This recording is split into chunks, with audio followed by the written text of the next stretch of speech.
आप जानते हैं कि पाकिस्तान के इतिहास में एक ऐसी रहस्यमयी घटना हुई थी जिसने पूरे देश को हिला दिया।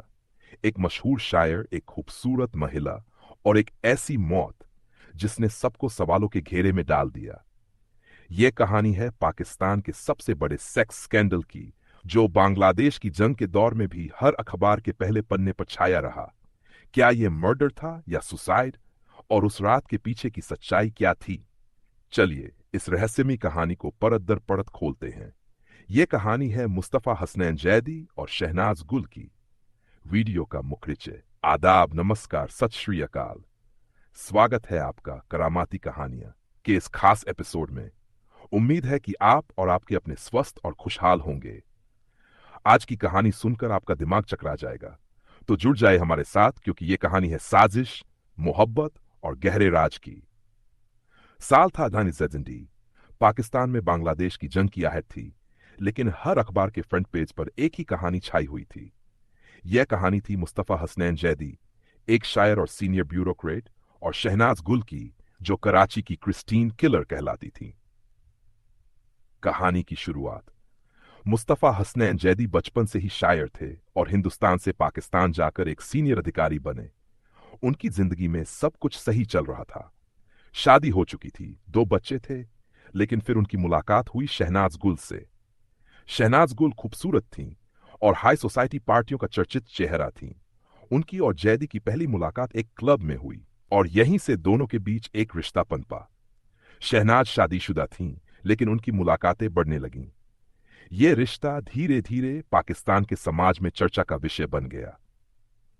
बढ़ते अक्टूबर 10 की रात जैदी का घर अंदर से बंद था।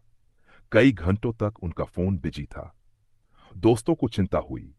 जब घर का दरवाजा तोड़ा गया तो अंदर का नजारा हैरान करने वाला था।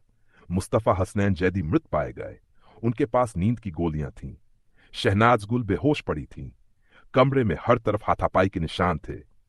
पुलिस को लगा कि यह सुसाइड का मामला है, लेकिन सवाल यह था कि अगर यह सुसाइड था तो दोनों ने एक साथ अलग अलग गोलियां क्यों खाईं, और अगर मर्डर था तो तीसरा शख्स कौन था? रहस्य गहराता है। जांच के दौरान पुलिस को जैदी के घर से 4 पर्चे मिले, जिनमें शहनाज गुल की आपत्तिजनक तस्वीरें थीं। ये पर्चे प्रिंट करवाए गए थे, लेकिन उनका इस्तेमाल नहीं हुआ। सवाल उठा कि इन तस्वीरों का मकसद क्या था? क्या जैदी ने शहनाज को बदनाम करने के लिए ये तस्वीरें छपवाई थीं, या कोई और उनका दुश्मन था जिसने इस पूरे मामले को साजिश में बदल दिया? ये सवाल आज भी अनसुलझे हैं। अदालती फैसला और शहनाज गुल का अंजाम। इस मामले ने पूरे पाकिस्तान को झकझोर दिया। शहनाज गुल को गिरफ्तार किया गया, लेकिन अदालत में यह साबित नहीं हो सका कि जैदी की मौत के लिए शहनाज जिम्मेदार थीं। 2 साल बाद 1972 में शहनाज को रिहा कर दिया गया, लेकिन उनकी जिंदगी कभी सामान्य नहीं हो पाई।